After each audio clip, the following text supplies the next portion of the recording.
to really explain to the millions watching out there, truthfully, who Hakainde is and how you amassed your wealth. Because again, mud has been thrown at you. The president himself, we've been told your ranches have been flown over. The president has mocked you in the public place to say you speak on behalf, you claim to be speaking on behalf of the poor, yet you own probably half of the country in terms of wealth. You heard the president say that. You stole funds through privatization. Who is HH? How did you amass your wealth? Are you a humble citizen and one who is ready to serve the people of Zambia? Costa, I'm just a simple villager. I'm a guy who comes from the floor, and I'm very proud of that. Every Zambian should be proud of their heritage. I come from the floor, went to a village school, Costa, and went to secondary school within the area where God chose that I be born. Very happy and proud of that. Every Zambian should be proud of their heritage. I've said that already. Because that's given by God. No one chooses which parents you should be born out of, which language you should speak.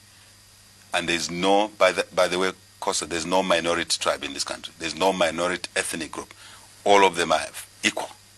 And I emphasize this issue. So I then went after my secondary school, Costa, all in public schools, no private school.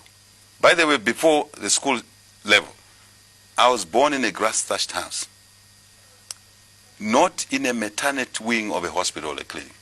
In a village, we drew water from a shallow well, walked to school, Costa, barefoot, basically, walked to school.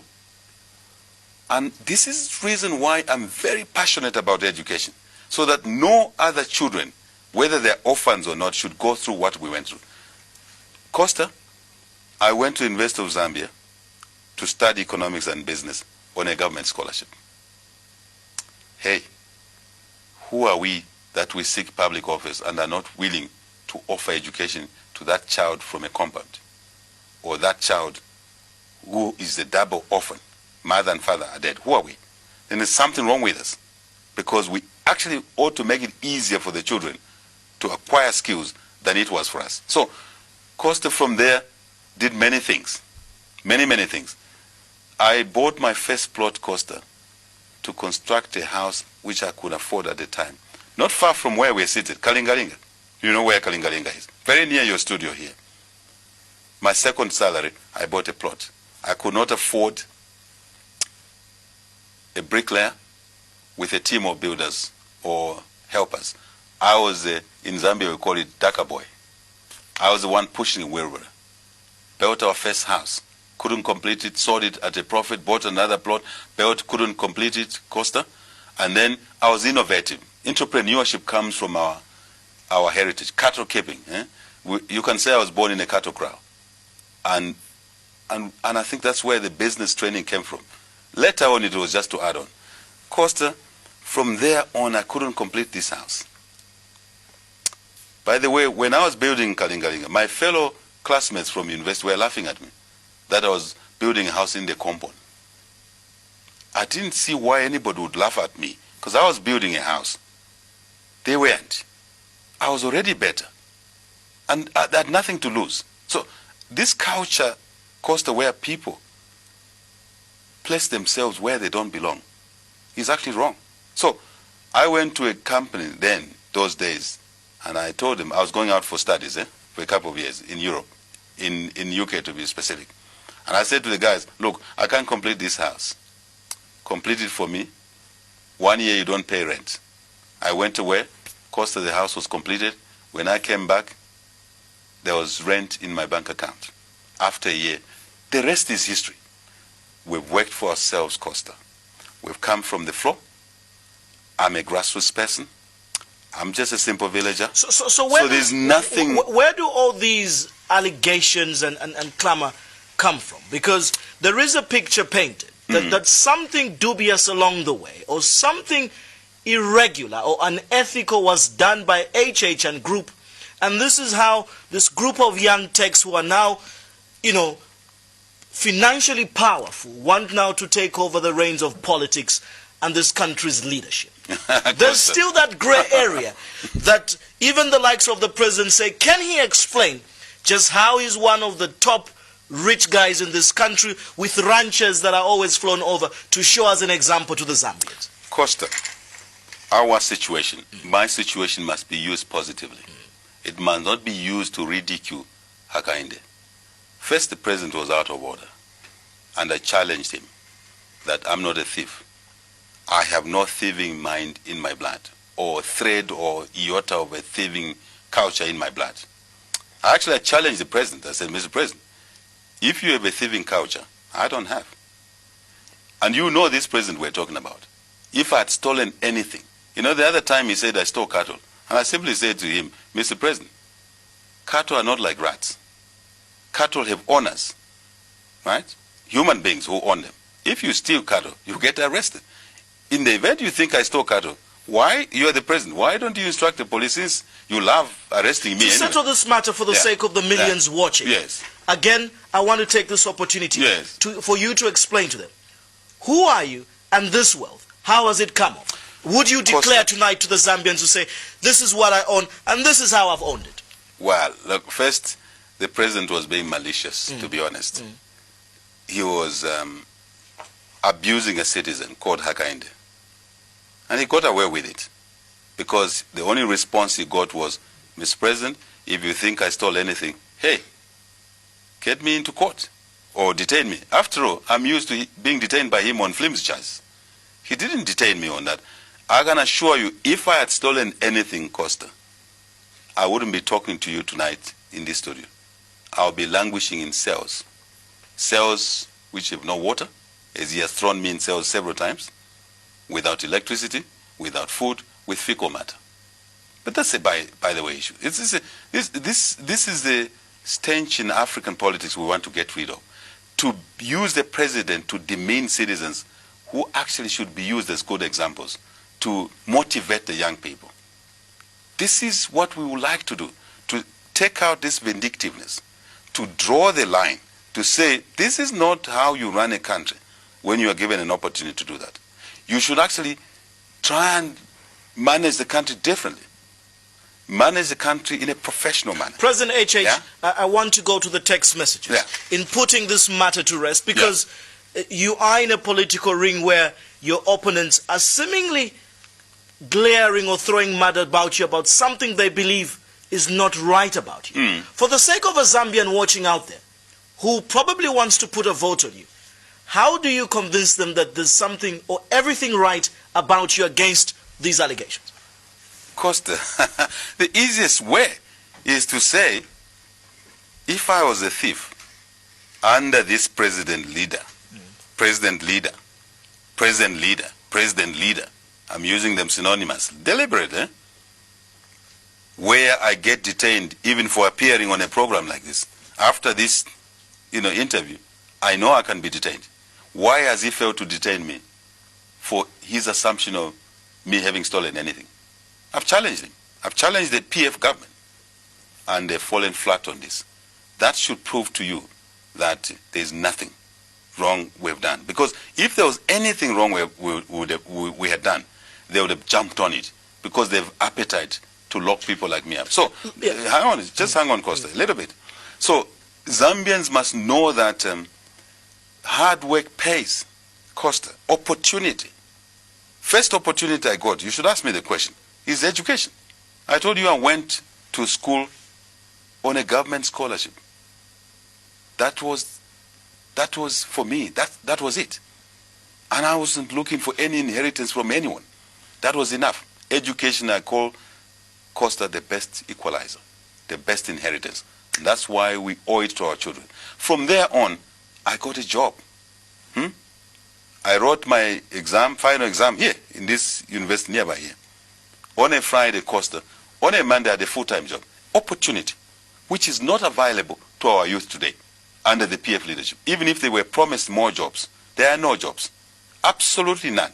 I'm talking of real jobs. I'm not talking of pushing a wheelbarrow to move garbage at a street corner, which PF defines. Lots of people have criticized the privatization process in this country, especially the mine. It's also from there that we are told you were involved as valuator within the valuation of some of these mines.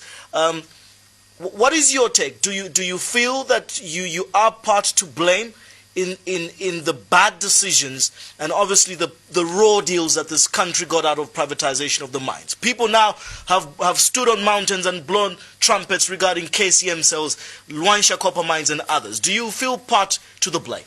Costa, how can one blame Hakainde? I've never been in government. The privatization program was a MMD government program. How can Hakainde be responsible for a government program when he's outside government?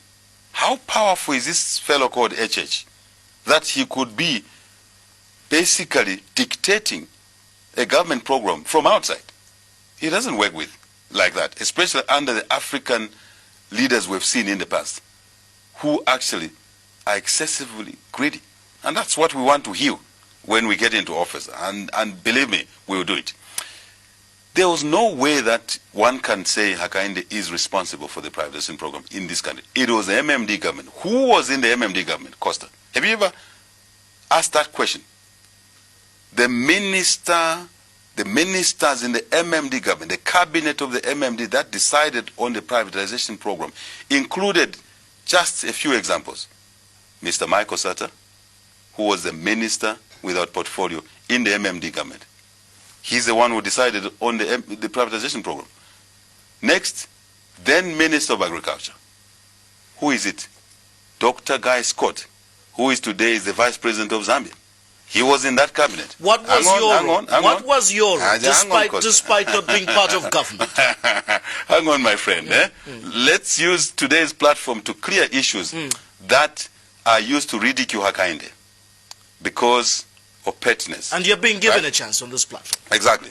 So, second Minister of Agriculture, who sat in that cabinet to decide on the privatization program, Guy Scott, who today is the Vice President of Zambia. Who is the other minister? Or who is the other key player? The Minister of Finance, Alexander Chikwanda, was the Chief of Staff in State House under the MMD. They probably would have been the one advising President Chiluba, the late Chiluba, may he so rest in peace. How can Hakainde be more powerful than all these men who today are masquerading as not responsible for the privatization? Like you said, let's use this platform to clear these issues. What was your role? So I think I've convinced you and the viewers. Well, it's not me, it's the viewers. But what was your role? What was your role? Absolutely. Yeah. And the viewers, Costa, that it wasn't my domain. I was just a young professional doing my job. Here is my role. I ran a firm called Coopers & Lybrand, international firm of basically advisors. And we bid to do various pieces of work. Sometimes for clients, sometimes for whoever wanted. For example, Costa, if you are selling your house or you're selling your farm and you come to Hakainde to say, Hakainde, I want your firm to bid so that you can do me an asset verification. That's the job, an asset verification. And I bid my firm, which I was running, and I win the tender. We negotiate the contract, you sign the contract. In that contract includes deliverables that I'll do an asset verification for you. That's what I'm trained to do. I'm proud of that. Then you agree the fees. No one is in prison. It's business. Is it true that you undervalued these assets to deprive the Zambians of what is due to them? Absolutely not true. That's malice. Malice of the same people who sat in the cabinet, like President Sata, Guy Scott, and the Chief of Staff Chikwanda, who sat in that cabinet. That's malice. What is your comment on the low amounts that, Ramco's bought Luansha mines, at the low amounts that Nchanga was bought for? What is your take as an expert in asset verification? I can tell you that there was no competence in the government to negotiate deals good for Zambia. The government, because they were the sellers. Hakainde was not a seller. I was never a seller. Now, let me you were on the other side of the negotiation. Let me complete the example I gave you. And then I do an asset verification for you. And you want to use that asset verification to negotiate with a buyer. I hope you're following. I give you my report of your asset verification. You pay me my fees. Hey, Thank you for paying my fees. That's what I was trying to do. You go ahead and sell your farm or sell your company. You sell your assets. I've given you my report of the asset verification. Then you go and negotiate a bad deal. Then tomorrow you come back to me and say, Hakainde, you cheated me. How did I cheat you? You have no capacity. You had no capacity to negotiate. You thought you had capacity. You didn't have capacity. Because most politicians in this country and in Africa, they overvalue themselves. They don't even seek professional advice. Look at how the PF runs the country today. No professional understanding of how to run agriculture. And that's why the price of food has increased. No professional understanding of how to run basically certain policies such as monetary policy. Which example am I giving you?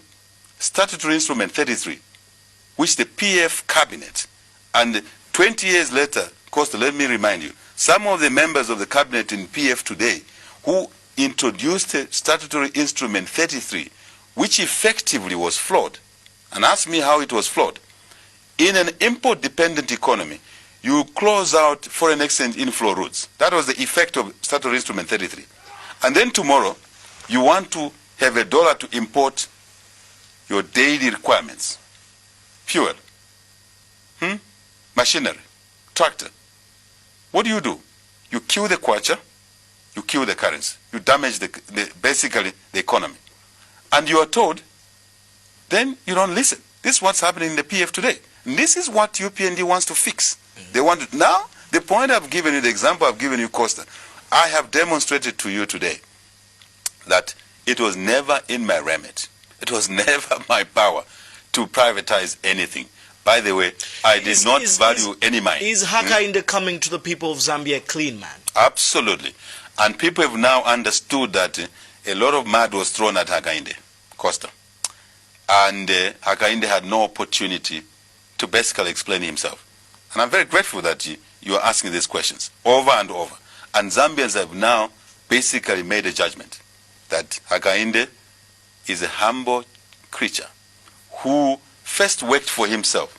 And that's the way I view public office, Costa. First work for yourself and your children, so that when you come to seek public office, you can now work for the children of the 14 million Zambians. For the viewers who have just been joining us or who have just joined us, we are talking State of the Nation. My guest, the UPND President, Hakainde Hichilema. Let's quickly, Director, get into the inbox and get some Facebook messages, tweets, as well as SMSs. On the other side of that, we'll be looking